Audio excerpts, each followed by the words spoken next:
আমি মনে করি আমার সামনে তোমরা যারা বসে আছো, কিছু শার্ট প্যান্ট পরা আর কিছু ভাই এবং বোনদেরকে আমি দেখছি, এমনটা না, বরং আমি দেখছি যে আগামী দিনে তোমাদের এখান থেকে তৈরি হবে আবু সাঈদের উত্তরসূরি।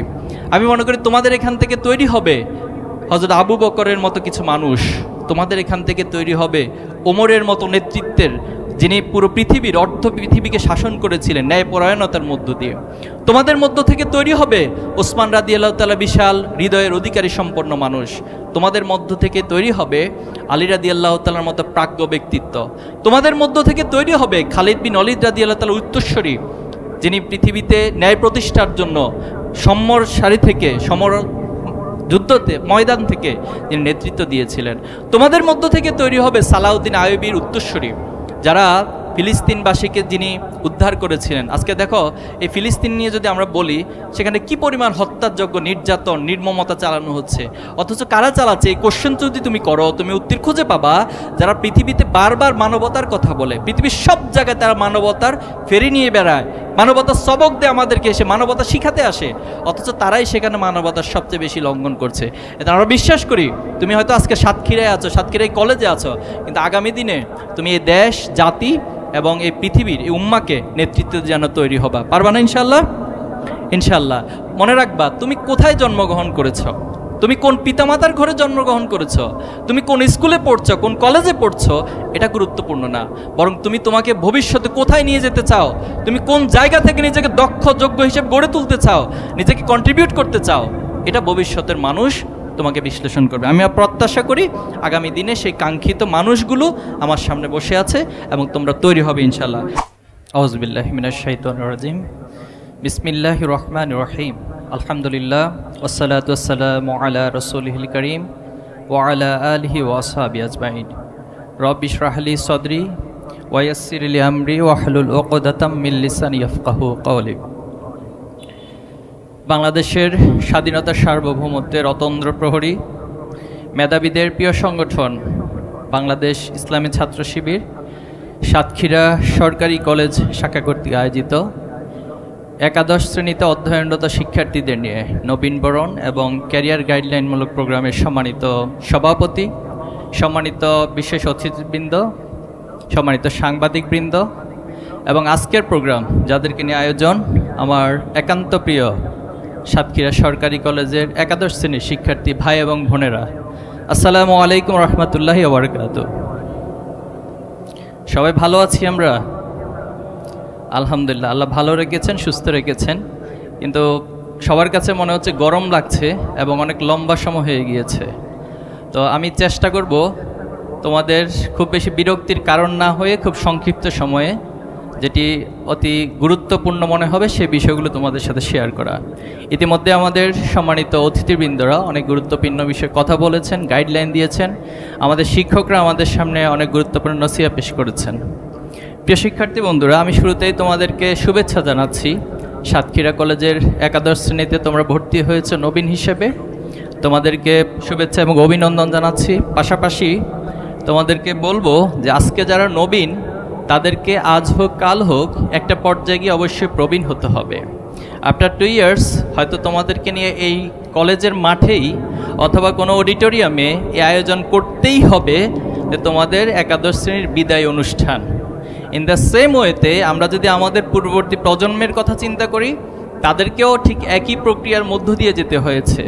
তাদেরকে কোনো একদিন নবীন বরণের ব্যানার থেকে, নবীন বরণ অনুষ্ঠান থেকে নবীন হিসেবে শুভেচ্ছা এবং অভিনন্দন নিতে হয়েছে, আবার তাদেরকে প্রবীণ হিসেবে বিদায় অনুষ্ঠানে সামিল হতে হয়েছে। এটা হচ্ছে আমাদের জীবনের একটি সিস্টেম, একটি ইউনিভার্সাল ট্রুথ। এই প্রক্রিয়ার মধ্য দিয়ে আমাদেরকে সবাইকে যেতে হয়। আজকে যে ক্যারিয়ার গাইডলাইনের কথা বলা হচ্ছে, আমরা যদি ক্যারিয়ার শব্দটার বিশ্লেষণ করি, ক্যারিয়ার বলতে স্বাভাবিকভাবে খুব সাধারণভাবে আমরা বুঝি কোনো একটা প্রফেশনকে অর্জন করা, কোনো একটা প্রফেশন গেইন করা, কোনো একটা প্রফেশনে উত্তীর্ণ হওয়া। কিন্তু ক্যারিয়ার তুমি যদি ডিকশনারিতে খোঁজো সেখানে পাবে ক্যারিয়ারের অর্থ হচ্ছে একটা জার্নি, একটা পথ চলা, একটা রেস, একটা গতি, একটি প্রক্রিয়ার মধ্য থেকে আরেকটা প্রক্রিয়া উত্তীর্ণ হওয়া, একটা স্টার্টিং পয়েন্ট থেকে একটা প্রসেসের মধ্য দিয়ে একটা এন্ডিং পয়েন্টে পৌঁছানো। এই সবগুলোর প্রক্রিয়ার নামে হচ্ছে আসলে একটি ক্যারিয়ার।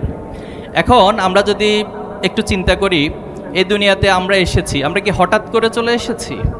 অথবা আজকে তুমি যে পজিশনে আছো, সাতক্ষীরা সরকারি কলেজের ইন্টারমিডিয়েট ভর্তি হয়েছো, তুমি হঠাৎ করেই ইন্টারমিডিয়েটে আসো নাই, তোমাকে একটা স্টার্টিং পয়েন্ট থেকে শুরু করতে হয়েছে। এর প্রসেসে এখন তুমি একটা জায়গায় আছো এবং তোমাকে আরও লম্বা একটা জার্নিতে সামনে অগ্রসর হতে হবে। আমরা যদি আমাদের টোটাল জীবনকে 3টা ভাগে ভাগ করি, একটা হলো যে আমরা দুনিয়াতে আসার আগ মুহূর্তে আসলে আমরা কোথায় ছিলাম। এই কোশ্চেনটার উত্তর একজন চিন্তাশীল মানুষ হিসেবে, একজন বুদ্ধিমান মানুষ হিসেবে তাকে খোঁজা প্রয়োজন যে আসলে এই দুনিয়াতে আসার আগে আমি কোথায় ছিলাম, এখন আমি দুনিয়াতে আছি, এরপর দুনিয়ার শেষ, যেটা পৃথিবীর অনেক দাপট মানুষ ছিল, অনেক শক্তিমান মানুষ ছিল, অনেক ক্ষমতাবান ব্যক্তিত্ব ছিল, কিন্তু পৃথিবীতে কেউ এই কথা বলতে পারেনি যে আমি পৃথিবীতে আজীবন বেঁচে থাকবো, আমাকে কোনোদিন পৃথিবী ছেড়ে চলে যেতে হবে না। এজন্য আমাদের একটা শেষ পয়েন্টও আছে। আমরা যদি একটু চিন্তা করি, এই দুনিয়াতে আসার আগে আমরা আলমে আরোহতে ছিলাম। তোমরা হয়তো অনেকে এই আইডিয়া সম্পর্কে জেনে থাকতে পারো যে আলমে আরোহ হচ্ছে রুহের জগৎ। আল্লাহ তাআলা যখন সকল রুহগুলোকে সৃষ্টি করেছেন, তখন সেই আলম আরোহতে রেখে আমাদেরকে আল্লাহ তাআলা প্রশ্ন করেছিলেন যে আলাস্তু বিরব্বিকুম, আমি কি তোমাদের রব নই? তখন আমরা আল্লাহ তাআলার কাছে ঘোষণা দিয়েছিলাম, বালা, হ্যাঁ অবশ্যই আপনি আমাদের রব, আপনি আমাদেরকে সৃষ্টি করেছেন। তখন আল্লাহ তাআলা আমাদের পিতামাতার মাধ্যমে আমাদেরকে দুনিয়াতে পাঠিয়েছেন। তো আমরা যদি আমাদের এই অস্তিত্বকে অনুভব করতে পারি যে আমরা কোন প্রক্রিয়ার মধ্য দিয়ে পৃথিবীতে এসেছি। আমরা একসময় পৃথিবীতে নিষ্প্রাণ ছিলাম, কোনো অস্তিত্ব ছিল না, কেউ আমাদের সম্পর্কে জানতো না। আল্লাহ তাআলা আমাদেরকে মিং তিন অর্থাৎ মাটি থেকে সৃষ্টির কথা বলেছেন। সুলালাতিম মিং তিন, শক্ত মাটি থেকে বলা হয়েছে। এভাবে করে মাটির বিভিন্ন অবস্থার কথা বলা হয়েছে। আল্লাহ তাআলা এটা বলছে, আল্লাযী খলাকাকা ফাসাওয়াকা ফাআদালাক ফি আইয়ি সূরাতিম মা শাআ রাক্কাবাক। আল্লাহ যেভাবে আকৃতিতে চেয়েছেন, আমাদেরকে যেভাবে অবয়বে চেয়েছেন, কাউকে হয়তো কালো, কাউকে একটু সাদা, কাউকে ব্রাউন, এই যে পৃথিবীর বিভিন্ন নানা বর্ণের মধ্য দিয়ে, কেউ একটু বেশি লম্বা, কেউ একটু খাটো, এই সব কিছুই আল্লাহ তাআলা কর্তৃক নির্ধারিত।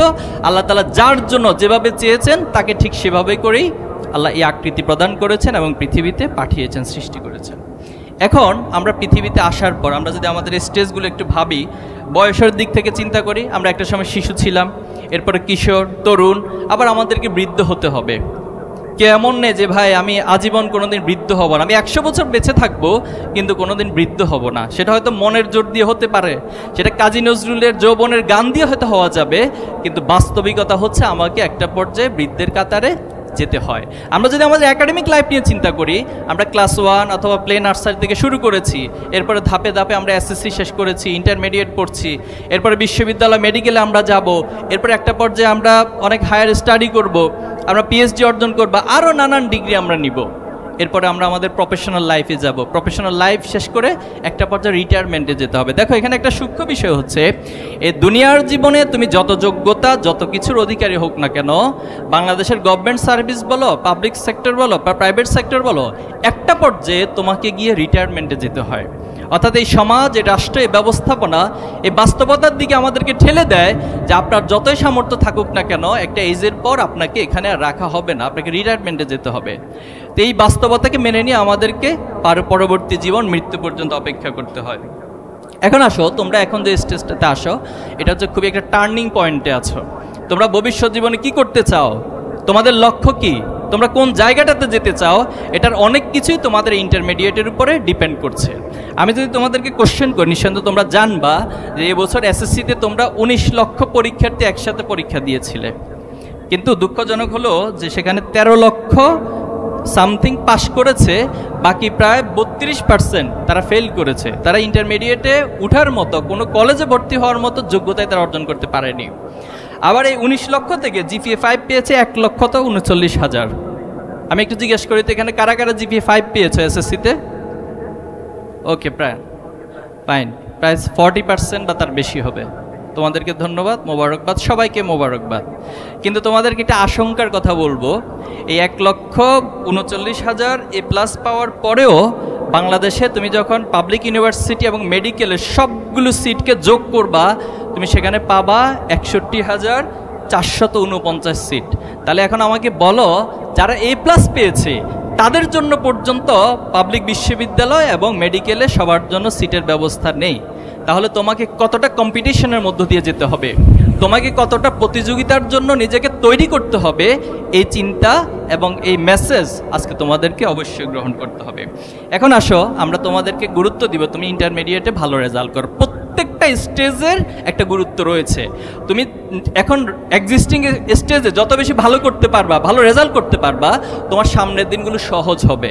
আবার এখন যদি তুমি কোনো কারণে খারাপ করো তাহলে দুইটা চান্স, তুমি ভবিষ্যতে ভালো করতে পারবা না এটা বলবো না, কিন্তু তোমার ভবিষ্যতে ভালো করার রাস্তাটা কঠিন হবে এবং তোমাকে আরও বেশি পরিশ্রম করতে হবে। কিন্তু তুমি যদি এক্সিস্টিং স্টেজকে খুব ভালোভাবে অর্জন করতে পারো তাহলে পরবর্তী ধাপগুলো তোমার জন্য সহজ হবে। এক্ষেত্রে খুব সিম্পলি তোমাদেরকে ইন্টারমিডিয়েটে অবশ্যই ভালো রেজাল্ট করতে হবে। আর এই ভালো রেজাল্ট করার জন্য অবশ্যই নিয়মিত ক্লাস করতে হবে না, ঠিক না? ক্লাস মাঝে মাঝে আসলেও হবে, মাঝে মাঝে মিস করলেও হবে, তাহলে খুব ভালো রেজাল্ট করা যায়। এটাই তো অতীত থেকে আমরা শিখে এসেছি, কি বলো তোমরা? না, তাহলে প্রথম শর্ত হচ্ছে তোমাদেরকে অবশ্যই নিয়মিত ক্লাস করতে হবে। সেকেন্ড হচ্ছে ক্লাসে এসে শুধু ওই যে ফার্স্ট বেঞ্চার অথবা ব্যাক বেঞ্চার, এই বেঞ্চারের হিসাব নিকাশ না করে তোমাকে মনোযোগের সাথে ক্লাস করা এবং ক্লাসে শিক্ষক যা পড়ায় সেটাকে নোট করার জন্য সর্বাত্মক চেষ্টা করবা। এরপর তোমার নিয়মিত যে স্টাডি রয়েছে, তুমি বাসায় গিয়ে হোমওয়ার্ক অথবা যেখানে তুমি লাইব্রেরিতে পড়তে পারো, যেখানে পড়তে পারো, কন্টিনিউয়াসলি তোমাকে নিয়মিত অধ্যয়ন করতে হবে, পড়াশোনা করতে হবে। এরপরে বাংলাদেশে যেটা আমি দুর্ভাগ্য বলবো যে মুখস্থ নির্ভর একটা পড়ার দিকে আমাদেরকে ধাবিত করা, অথবা আমাদের টোটাল এডুকেশন সিস্টেমটা অনেকটা হচ্ছে মুখস্থ নির্ভর অথবা প্রসেস ওরিয়েন্টেড। এখানে যারা খুব ভালো মুখস্থ করতে পারে তাদের যদি ক্রিয়েটিভিটি একটু কমও থাকে তারাও খুব ভালো রেজাল্ট করে ফেলে, তারাও খুব গোল্ডেন এ প্লাস পেয়ে যায়। তো এই জায়গায় তোমরা এই প্রসেস বা এই বাস্তবতাকে মেনে নিয়ে কিছু বিষয় তোমাদেরকে মুখস্থ করতে, অথবা তোমার কিছু সাবজেক্ট থাকবে যেটা হয়তো অন্য কম্পারেটিভলি 10টা সাবজেক্টে একটা বা 2টা সাবজেক্ট থাকে যেটা একটু কঠিন মনে হয়, অথবা যেটা তুমি ক্যাচ করাটা তোমার জন্য আয়ত্ত করাটা একটু কঠিন হয়। তাহলে সেক্ষেত্রে তোমাদের প্রতি পরামর্শ হবে, যেটা আমারও হয়তো, আমি তখন বড় ভাইদের কাছে, দায়িত্বশীলদের কাছে পরামর্শ চাইলাম, ভাই কি করতে পারি? তখন তারা পরামর্শ দিয়েছিলেন যে তুমি যখন ভোররাত হবে অর্থাৎ ফজরের নামাজের আগের যে মুহূর্তটা থাকে সে সময় উঠার চেষ্টা করবে, রাতে আগে ঘুমিয়ে যাবা এবং ওই সময় উঠে তুমি একটু নামাজ পড়বা 2 রাকাত, আল্লাহর কাছে দোয়া করবা। এরপর ওই সময় তুমি তোমার ওই কঠিন সাবজেক্ট বা যে বিষয়টা তোমার মুখস্থ কম হয় ওইটা পড়ার চেষ্টা করবা, দেখবা তোমার ভালো একটা বেনিফিট পাবা। আলহামদুলিল্লাহ আমি এটা ট্রাই করেছিলাম এবং খুব ভালো রেজাল্ট পেয়েছি। তোমাদের জন্য একই পরামর্শ, তোমার যে সাবজেক্টটা কঠিন মনে হবে অথবা মুখস্থ হতে চাইবে না সেই সাবজেক্টটা তুমি ভোররাতে এই সময়টাকে কাজে লাগানোর চেষ্টা করবা। এরপর হচ্ছে রিভাইজ দিবা, যে কোনো বিষয় যত বেশি রিভাইজ করতে পারবা তোমার পরীক্ষার হলে বা পরীক্ষাতে ভালো রেজাল্ট করাটা ইজি হয়ে যায়। আর সর্বশেষ ভালো রেজাল্টের জন্য যেটা পরামর্শ দিব, আল্লাহ তাআলার কাছে বা তোমাদের সৃষ্টিকর্তার কাছে দোয়া করবা, পিতামাতার কাছে দোয়া চাইবা, যারা গার্ডিয়ান রয়েছে, শিক্ষক রয়েছে তাদের কাছে দোয়া চাইবা যে আমাদের জন্য দোয়া করবে, আমরা যেন ভালো রেজাল্ট করতে পারি। এক্ষেত্রে আমার ব্যক্তিগত একটা অভিজ্ঞতার কথা বলি। আমি যখন অ্যাডমিশন টেস্ট দিব ইউনিভার্সিটিতে, তো তখন এক ভাইয়েরা আমাদেরকে সেইভাবে বিভিন্ন মোটিভেশন দিলেন দায়িত্বশীলদের পক্ষ থেকে। মোটিভেশন দিয়ে তিনি লাস্টে বলতেছেন যে তুমি পড়বা, সর্বোচ্চ চেষ্টা করবা, পাশাপাশি রাতে আল্লাহ তাআলার কাছে দোয়া করবা। তো দোয়ার মধ্যে একটা বিষয় উনি শিখিয়ে দিলেন যে এভাবে দোয়া করবা, আল্লাহ আমি যদি বিশ্ববিদ্যালয়ে চান্স পাই আপনার কি কোনো ক্ষতি আছে? তো যদি ক্ষতি না থাকে তাহলে আপনাকে অবশ্যই আমাকে চান্স পাওয়াইতেই হবে। দেখো এটা তোমাদের কাছে হাসির মতো মনে হইতে পারে, কিন্তু এখানে একটা আবেগ জড়িত আছে, একটা ইমোশন জড়িত আছে। আমরা আমাদের রবের কাছে, সৃষ্টিকর্তার কাছে মন খুলে প্রাণ খুলে অনেক কিছু বলতে পারি। আল্লাহ কখনো এমন হয় না যে বান্দা তার কাছে কোনো কিছু চাচ্ছে, একটু শিশু সুলভ আচরণের মধ্য দিয়ে চাচ্ছে, একটা আবেগময় পরিবেশের মধ্য দিয়ে চাচ্ছে, আল্লাহ কখনো থামিয়ে দেয় না। বরং যত দোয়া তুমি আল্লাহর কাছে করবা হাদিসের ভাষ্য অনুযায়ী সেটা অবশ্যই কবুল হয়। কিছু জিনিস তোমাকে ইনস্ট্যান্ট আল্লাহ তাআলা দিবেন, কিছু জিনিস তোমাকে অল্টারনেটিভ দিবেন, যে এই জিনিসটা দিবেন না, বাট তোমাকে অল্টারনেটিভ আল্লাহ তাআলা আরেকটা জিনিস দিবেন। অথবা তোমাকে যদি সেই জিনিস নাও দেয় আল্লাহ তাআলা সেই পরিমাণ ক্ষতি থেকে, পৃথিবীতে তোমাকে চলতে ফিরতে অনেক ক্ষতির সম্মুখীন হতে হয়, অনেক পরীক্ষার সম্মুখীন হতে হয়, আল্লাহ তাআলা হয়তো সেই ক্ষতি থেকে কোনো একটা জায়গায় আমাদেরকে বাঁচিয়ে দিবেন। আর যদি দুনিয়াতে তোমাকে দোয়ার কোনো কিছু নাও দেন, মনে রাখবা কাল কিয়ামতের মাঠে বা পরকালে আল্লাহ তাআলা অবশ্যই সেটা তোমাকে দেবে। এই জন্য দোয়া করার ক্ষেত্রে কেউ কখনো কার্পণ্য করবা না। তাহলে আমরা ভালো রেজাল্ট তোমাদের কাছে প্রত্যাশা করি। সেকেন্ড যেটা, তোমরা তোমাদের এই একাডেমিক লাইফ শেষে প্রফেশনাল একটা লাইফে যেতে হবে। এই প্রফেশনাল লাইফে কিন্তু হাজারো পেশার কোনো অভাব নাই। তুমি যদি সিরিয়াল করো যে ডাক্তার, ইঞ্জিনিয়ার, ব্যবসায়ী, এরপর আইনজীবী, বিচারপতি, এভাবে যদি সিরিয়াল করতে থাকো তুমি কখনো শেষ করে লিখে শেষ করতে পারবে না। এটা বাংলাদেশে হোক, ওয়ার্ল্ড পার্সপেক্টিভ হোক, হাজার হাজার পেশা। এখন তুমি কোনটাতে যাবা, তুমি নিজেকে কোথায় নিয়ে যেতে চাও সেটা ডিপেন্ড করবে তোমার স্বপ্ন, তুমি কোথায় যেতে চাও, তোমার ঝোঁক প্রবণতা কোন দিকে আছে।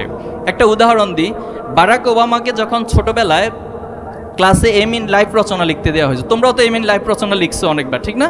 মুখস্থ করে লিখছো, I want to be doctor. Doctor হবা না কি হবা সেটা পরে দেখা যাবে, বাট আপাতত পরীক্ষা পাস করার জন্য ডক্টর হিসেবে এম ইন লাইফ হিসেবে রচনাটা খুব ভালো লিখছে এবং খুব ভালো মার্কসও পাইছো আশা করছি।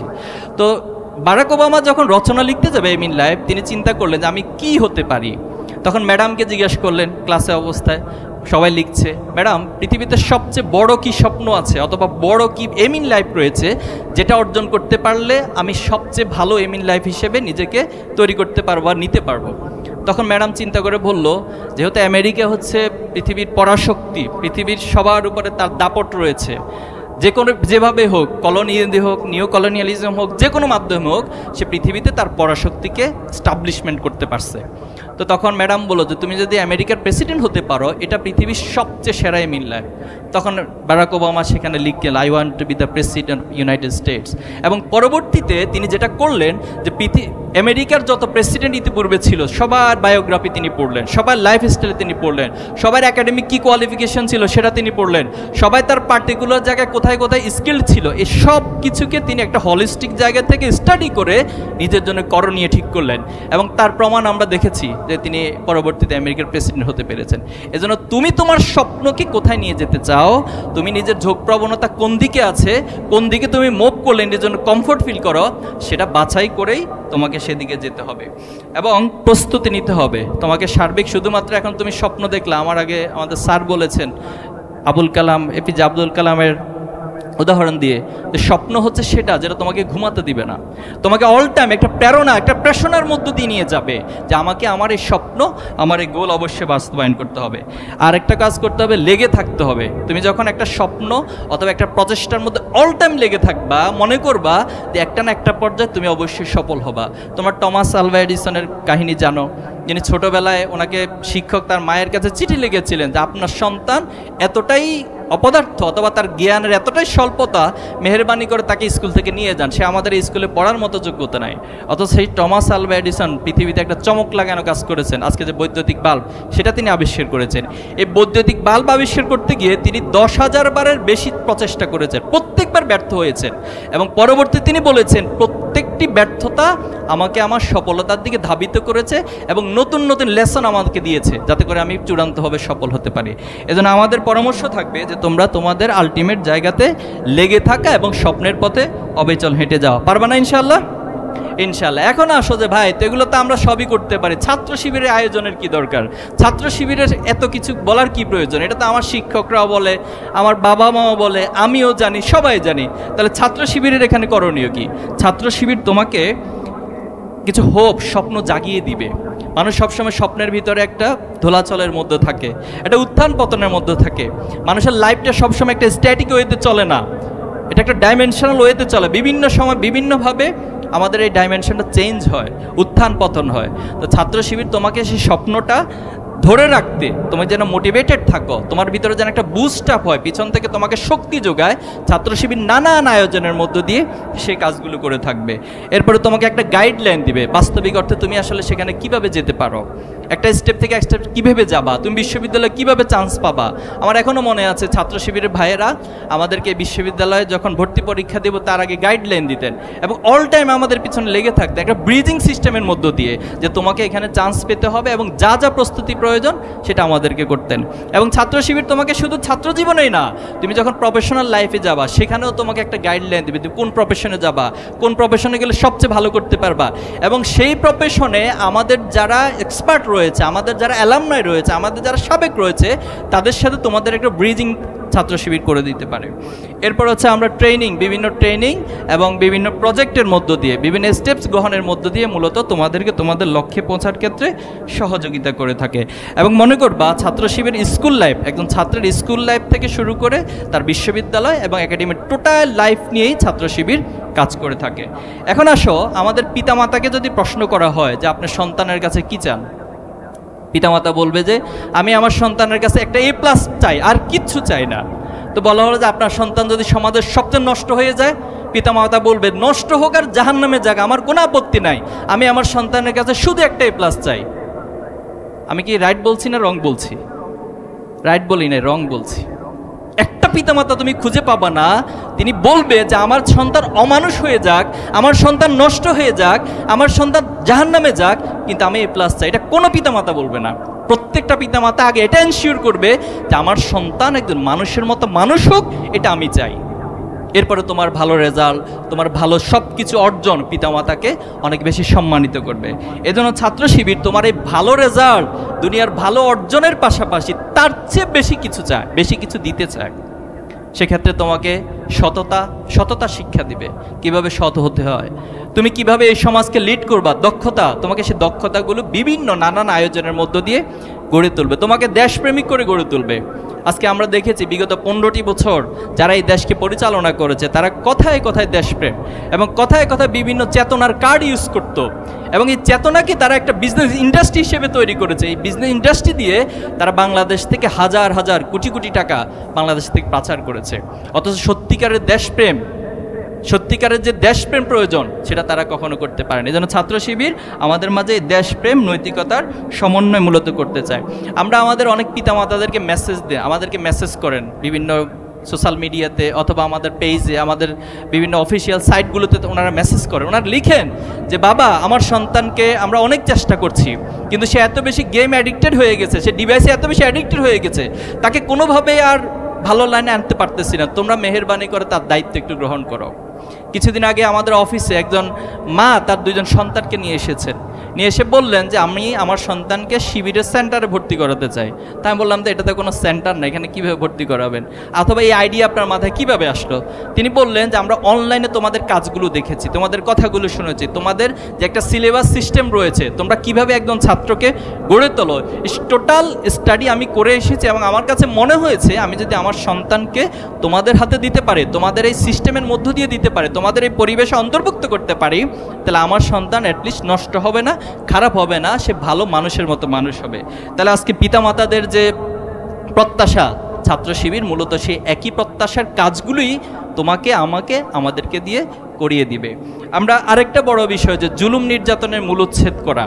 ছাত্র শিবিরের তুমি যদি কর্মপদ্ধতি পড়ো তুমি সেখানে পাবা ছাত্র শিবির 1977 সালে ঠিক করেছে আল্লাহর এই জমিনে সকল প্রকার জুলুম নির্যাতনের মূলোচ্ছেদ করে আমরা ভ্রাতৃত্ব এবং ন্যায়ের সদর উপর একটা আদর্শ সমাজ প্রতিষ্ঠা করতে চাই। আজকে দেখো তুমি যদি 2024-কে কোশ্চেন করো যে 2024 তোমার আদর্শিক ভিত্তি কি, তুমি কোন থিমের উপরে এত বড় একটা আন্দোলন করেছো, তুমি কি জাস্ট একটা আন্দোলন করেছো নাকি একটা তোমার আদর্শিক পজিশন রয়েছে?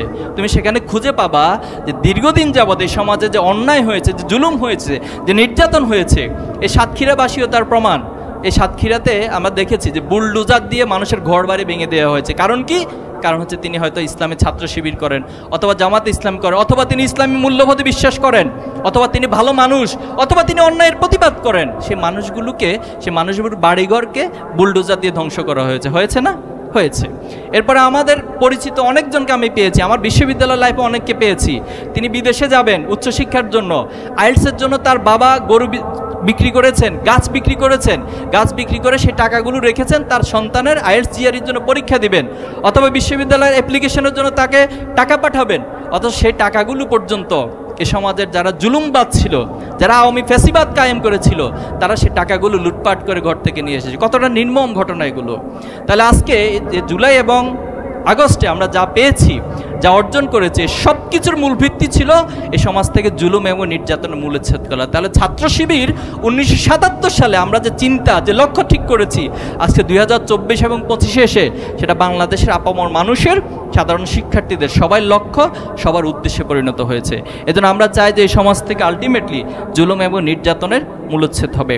পার্সোনালি এখানে একটা প্রশ্ন এসেছিল যে ছাত্র শিবির করার ক্ষেত্রে আপনাকে কোন বিষয় অনুপ্রাণিত করেছে? দেখো, শিবির হিসেবে কেউ জন্ম নেয় না। শিবিরের কেন্দ্রীয় সভাপতি যারা থাকে তারাও একটা সময় শিবিরের বিরোধিতাই করে, আমরাও বিরোধিতা করেছিলাম।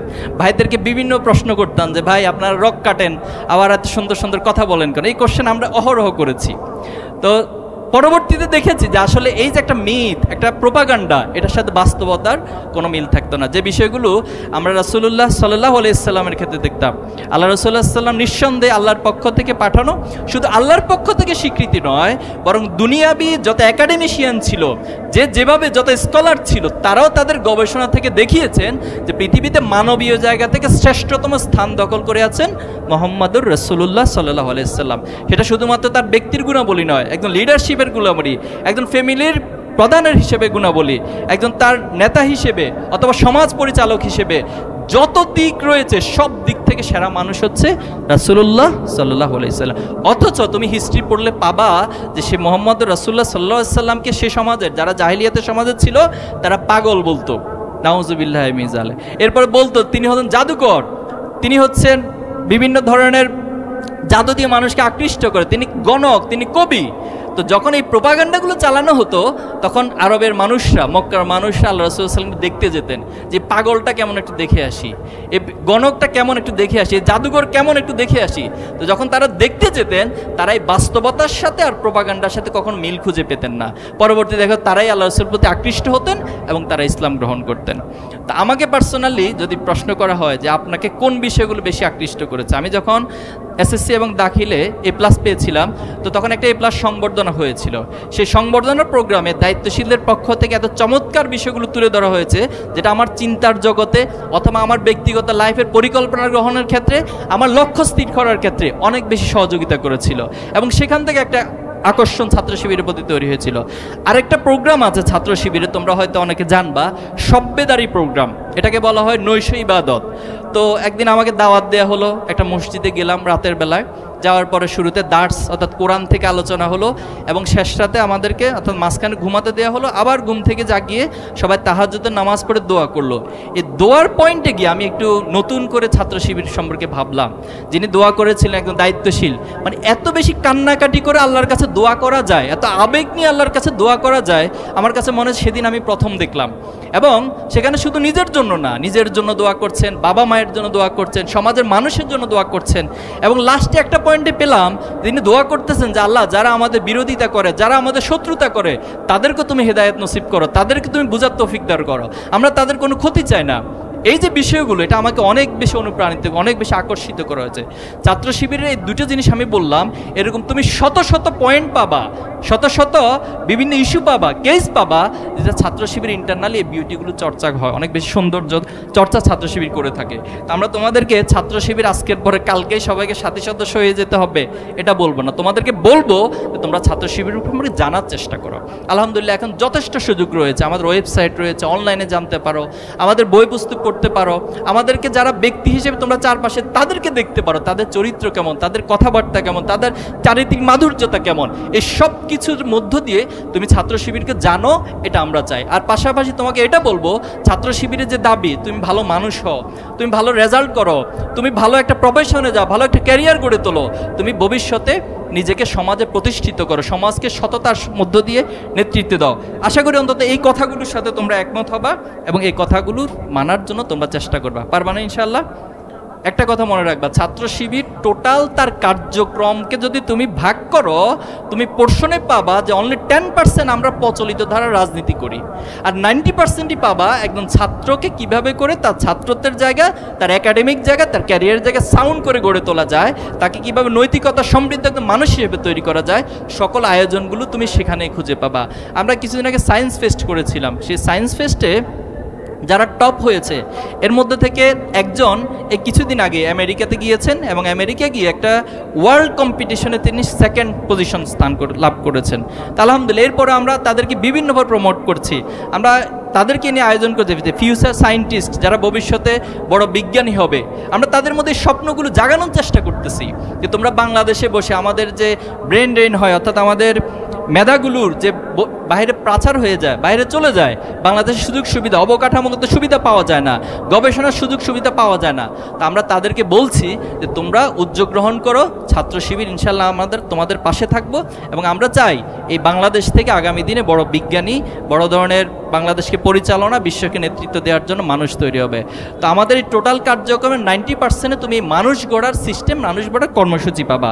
আর 10% যেটা রাজনীতি করে, এর মধ্যে ম্যাক্সিমাম হচ্ছে সমাজে যে অসঙ্গতিগুলো রয়েছে, সমাজে যে জুলুম রয়েছে, সমাজে যে অন্যায় হচ্ছে, সেগুলোর প্রতিবাদ অথবা সেগুলো যেন সমাজ থেকে নির্মূল করা যায়, এই প্রসঙ্গে আমরা কাজ করে থাকি।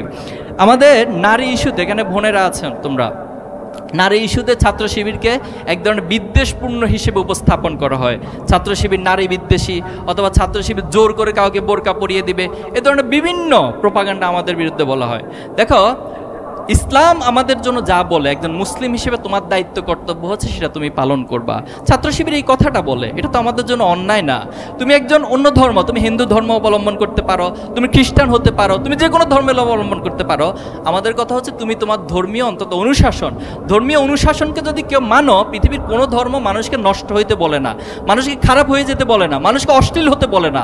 তুমি অন্তত সেই বেসিক প্রিন্সিপালগুলোকে ফলো করো, আমরা এই কথাগুলো বলো। তো এই নারীর ক্ষেত্রে যদি তুমি তাকাও, যে জাহিলিয়াদের যে সময় ছিল, আল্লাহ সাল্লাল্লাহু সাল্লাম যখন দুনিয়াতে এসেছেন, তখন নারীরা ছিল সবচেয়ে ঘৃণিত একটা বস্তুর মতো, তাদেরকে বিবেচনা করা হতো। তুমি ইতিহাসগুলো পড়ে দেখিও। এবং নারী সন্তান যদি কোনো পিতামাতা জন্মগ্রহণ করতো, অর্থাৎ সেই পিতামাতা সেই নারী সন্তানকে জীবিত হত্যা করতো, জীবিত মাটির মধ্যে পুঁতে ফেলতো, এতটা তারা লজ্জাবোধ করো নারীদেরকে নিয়ে। অথচ ইসলাম এসে সে নারীকে সবচেয়ে সম্মানের আসনে আসীন করেছেন। তুমি এই হাদিসটা পাবা যে আল্লাহ রাসূলুল্লাহ সাল্লাল্লাহু আলাইহি ওয়াসাল্লামকে একবার জিজ্ঞেস করা হলো যে আল্লাহ রাসূল, পৃথিবীতে যদি সম্মানের দিক থেকে আমি কাউকে সম্মান করতে হয়, তাহলে সবচেয়ে বেশি সম্মান পাওয়ার হকদার কে? আল্লাহ রাসূলুল্লাহ সাল্লাল্লাহু আলাইহি ওয়াসাল্লাম বলেছেন তোমার মা। এরপরে বলেছেন এরপরে কে? বল তোমার মা। এরপরে কে? তোমার মা। এরপরে বলেছেন তোমার বাবা। তার মানে মায়ের গুরুত্বটাকে কত বেশি দেওয়া হয়েছে। এবং তুমি এই রিসার্চ, এই গবেষণা পাবা যে অনেকগুলো গবেষণাদের উঠে এসেছে, একজন মা যখন তার সন্তানকে ভূমিষ্ঠ হয়, সে ভূমিষ্ঠ হওয়ার সময় যে কষ্ট ফিল করে, একজন জীবিত মানুষের সবগুলো হাড়কে যদি তুমি জীবিত অবস্থা ভেঙে ফেলো একসাথে, যে পরিমাণ কষ্ট ব্যথা পায় একজন মা তার সন্তানকে ভূমিষ্ঠ গর্ভে ধারণের মধ্য দিয়ে, তার চেয়ে কয়েক গুণ বেশি কষ্ট অনুভব করে। তাহলে আমাদের এই মায়ের প্রতি সম্মান, শ্রদ্ধা, এটা ইসলাম যেভাবে প্রমোট করেছে, ছাত্র শিবির ঠিক সেভাবে করেই নারীদেরকে সম্মান এবং শ্রদ্ধার জায়গা থেকে। অন্যান্য ধর্মাবলম্বীর ক্ষেত্রে আমরা যেটা বলবো, এক্ষেত্রে আমাদের প্রতি একটা বিদ্বেষ, যে ছাত্র শিবির যদি কোথাও তাদের কাজ বেশি হয়, অথবা যদি সবাই ছাত্র শিবির হয়ে যায়, অন্যান্য ধর্মের মধ্যে বিদ্বেষ পোষণ করবে। তুমি দেখো, বিগত প্রত্যেকটা বছর যখন পূজা হতো, তখন কোথাও না কোথাও একটা অকারেন্স ঘটতো, একটা হামলা হতো, এবং এটা একদম রাজনৈতিক টার্ম কার্ড হিসেবে ইউজ করতো। অথচ গত বছর যখন জুলাই এবং আগস্টের পর পূজা হয়েছিল, আমাদের ভাইয়েরাই সেখানে ধর্মীয় উপাসনালয় পাহারা দিয়েছিল, যাতে করে কেউ এই ধরনের সম্প্রীতিগুলো নষ্ট করতে না পারে। এবং এবছর দেখবা তুমি একটা ঘটনা, একটা কেস বাংলাদেশে খুঁজে পাবা না। তো তার মানে হচ্ছে আমাদের পার্শ্ববর্তী রাষ্ট্রের যারা, তারা আমাদের এই দেশকে বলে আমরা সাম্প্রদায়িক সম্প্রীতি নষ্ট করি, আমরা হচ্ছে বিভিন্ন জায়গায় হামলা করি, এগুলো সম্পূর্ণ তাদের প্রোপাগান্ডা। বরং তারাই সবচেয়ে ধর্মীয় বিদ্বেষ, তাদের দেশে এই কাজগুলো তারা পরিচালনা করে। তুমি আল্লাহ রাসূলুল্লাহ সাল্লামের যুগে পাবা যে একজন বৃদ্ধ মহিলা, তাকে সবাই বলল যে আজকে মোহাম্মদ যাকে যেখানে পাচ্ছে হত্যা করছে। কেন? মোহাম্মদ আজকে মক্কা বিজয় করেছে এবং যে ইসলাম গ্রহণ করবে না তাকে হত্যা করবে। তা আল্লাহ রাসূলুল্লাহ সাল্লাম যখন যাচ্ছিলেন, তো সে বৃদ্ধ মহিলার সাথেই দেখা। বৃদ্ধ মহিলা জিজ্ঞেস করলো যে আপনি কোথায় যাচ্ছেন? বলে যে আমি আমার বাড়িঘর ছেড়ে দিয়ে আমার এক আত্মীয়ের বাড়ি আছে, সেখানে চলে যাচ্ছি। কেন? যে মোহাম্মদ আজকে সবাইকে হত্যা করে ফেলতেছে যে ইসলাম গ্রহণ করবে না। কি ভয়াবহ কথা! এটা কার সামনে বলছেন? মোহাম্মদ সাল্লাল্লাহু আলাইহি সাল্লামের সামনেই বলছেন। মোহাম্মদ সাল্লাল্লাহু আলাইহি সাল্লাম মনে মনে হাসলেন। হাসার পরে বললেন যে আপনি তো বৃদ্ধ মানুষ, এই ব্যাগপত্র তো নিতে পারছেন, এগুলো আপনি আমার কাঁধে দিন, আমি আপনাকে পৌঁছে দিই। তো ঠিক আছে, ভালো, এটা তো আমার জন্য উপকার হয়। আল্লাহ রাসূল সাল্লাল্লাহু আলাইহি সাল্লাম সেই বৃদ্ধ মহিলার ব্যাগপত্র নিয়ে তার গন্তব্যে পৌঁছে দিলেন। গন্তব্যে পৌঁছে দেওয়ার পর তিনি যখন ফিরে আসছিলেন, জিজ্ঞেস করলেন যে বাবা, তুমি আমার জন্য তো অনেক কষ্ট করলা, অনেক কষ্ট করে আমাকে এখানে পৌঁছে দিলা, অনেক বিপদ থেকে তুমি আমাকে বাঁচাইলা, আচ্ছা তোমার পরিচয় বলো।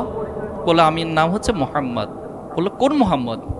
বলে আপনি যে মোহাম্মদের ভয়ে পালিয়ে চলে আসতেছেন, আমি সেই মোহাম্মদ, এবং সেই মোহাম্মদই আপনাকে আপনার এই আসবাবপত্র, ব্যাগপত্র সহ এখানে পৌঁছে দিয়েছে। সুবহানাল্লাহ। তাহলে দেখো, একদিকে প্রোপাগান্ডা হয় একটা, আর বাস্তবতা হলো তার ভিন্ন। একবার এক বেদুইন মসজিদে এসে প্রস্রাব করে দিল, তখন অন্যান্য সাহাবায়ে আজমাইন যারা ছিল তারা উদ্যত হলো তাকে শাস্তি দিবে। কিন্তু আল্লাহ রাসূলুল্লাহ সাল্লাম বললেন যে তোমরা পানি এনে এই মসজিদকে পরিষ্কার করে দাও। সে তো বুঝে না, না বুঝার কারণে সেটা হয়েছে।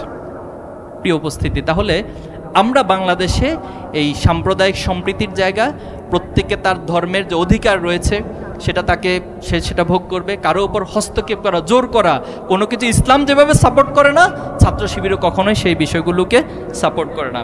এজন্য আমরা আমাদের বিরোধিতাও যারা করেন, আপনারা জানেন কারা আমাদের বিরোধিতা করে। বিগত সময়ে তো একটা শ্রেণী করেছে, এবং তারা যখন চলে গিয়েছে, তারা যখন নিষিদ্ধ হয়ে গিয়েছে, এখন নতুন করে তাদের প্ররোচনায় পা দিয়ে একটা শ্রেণী আমাদের বিরোধিতা করছে। আমাদেরকে বিভিন্ন ট্যাগিংয়ে আগের মতো করে ট্যাগ দেওয়ার চেষ্টা করা হয়। সেজন্য আমরা তাদের জন্য দোয়া করি, তাদের জন্য আমরা অন্তরের মধ্যে ভালোবাসা পোষণ করি। আমরা কারোর সাথে হিংসাত্মক মনোভাব পোষণ করি না। তোমরা জানো যে তায়েফের ময়দানে আল্লাহ রসুল সাল্লাল্লাহু আলাইহি সাল্লাম যখন দাওয়াতি কাজ করতে গিয়েছেন, অনেক কষ্ট করে গিয়েছেন, কিন্তু আল্লাহ রসুল্লাহ সাল্লামকে তারা অপমান করেছেন। অপমান করে আল্লাহ রসুল্লাহ সাল্লামের পিছনে ছোট ছোট বাচ্চাদেরকে লেলিয়ে দিয়েছেন, এবং একটা পর্যায়ে আল্লাহ রসুল পাথর দিয়ে আঘাত করলেন, রক্তাক্ত হয়ে গেলেন। আরও ফেরেশতাদের মধ্যে এটা নিয়ে এক ধরনের অস্থিরতা তৈরি হয়ে গেল, এবং জিবরাইল আলাইহিস সালাম আল্লাহ রাসূলুল্লাহ সাল্লামকে আসলেন, এসে বললেন যে আল্লাহ রাসূল, আপনার উপর যেভাবে রক্তাক্ত করা হয়েছে, পাথর নিক্ষেপ করা হয়েছে, আপনি অনুমতি দেন, এখনই আমরা পাহাড় দিয়ে এই তায়েফবাসীকে নিঃশেষ করে দিব। তখন রাসূল সাল্লাল্লাহু আলাইহি সাল্লাম বলেছিলেন, না, সেটা করা যাবে না, তারা তো বুঝে না, তারা না বুঝার কারণে এই কাজগুলো করেছে, কিন্তু আল্লাহ তাআলা অবশ্যই একসময় তাদেরকে বুঝদান করবেন। তোমরা জানো যে ওমর রাদিয়াল্লাহু তাআলা তরবারি নিয়ে বের হয়েছে আল্লাহ রাসূলুল্লাহ সাল্লাল্লাহু আলাইহি সাল্লামকে হত্যা করবেন, জানো তো ইতিহাস। তো প্রতিমধ্যে এমন কিছু ঘটনা ঘটলো, আল্লাহ রাসূলুল্লাহ সাল্লাল্লাহু আলাইহি সাল্লাম দোয়া করেছিলেন যে আল্লাহ, তুমি ওমরাইন, 2 ওমর থেকে একজনকে কবুল করো ইসলামের জন্য। প্রতিমধ্যে দেখা গেল যে ওমর রাদিয়াল্লাহু তাআলা একটা পর্যায়ে এসে ইসলাম কবুল করেছিল।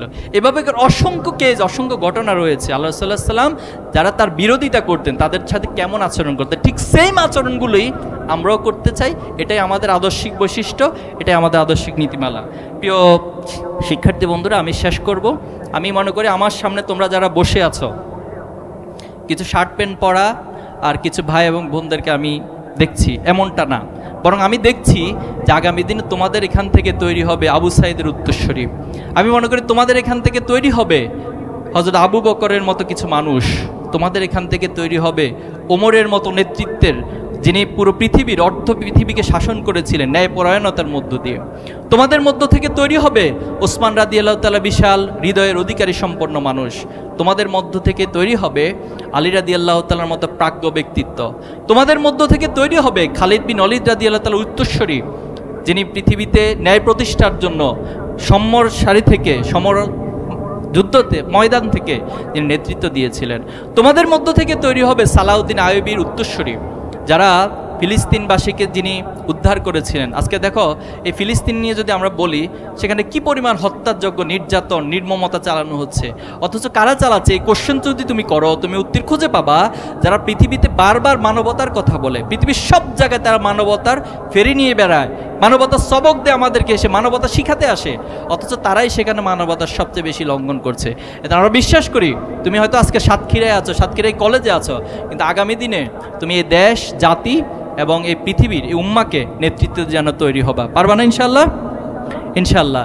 মনে রাখবা, তুমি কোথায় জন্মগ্রহণ করেছ, তুমি কোন পিতামাতার ঘরে জন্মগ্রহণ করেছ, তুমি কোন স্কুলে পড়ছো, কোন কলেজে পড়ছো, এটা গুরুত্বপূর্ণ না, বরং তুমি তোমাকে ভবিষ্যতে কোথায় নিয়ে যেতে চাও, তুমি কোন জায়গা থেকে নিজেকে দক্ষ, যোগ্য হিসেবে গড়ে তুলতে চাও, নিজেকে কন্ট্রিবিউট করতে চাও, এটা ভবিষ্যতের মানুষ তোমাকে বিশ্লেষণ করবে। আমি প্রত্যাশা করি আগামী দিনে সেই কাঙ্ক্ষিত মানুষগুলো আমার সামনে বসে আছে এবং তোমরা তৈরি হবে ইনশাল্লাহ।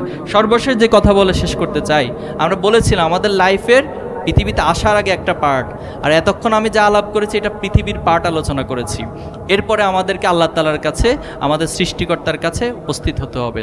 নিউটনের একটা সূত্র হচ্ছে every action has a reaction, প্রত্যেকটা ক্রিয়ার একটা প্রতিক্রিয়া থাকে। তুমি যাই করবা, ভালো কাজ করবা, এটার একটা ফিডব্যাক পাবা, আবার খারাপ কাজ করবা, এটারও একটা ফিডব্যাক পাবা।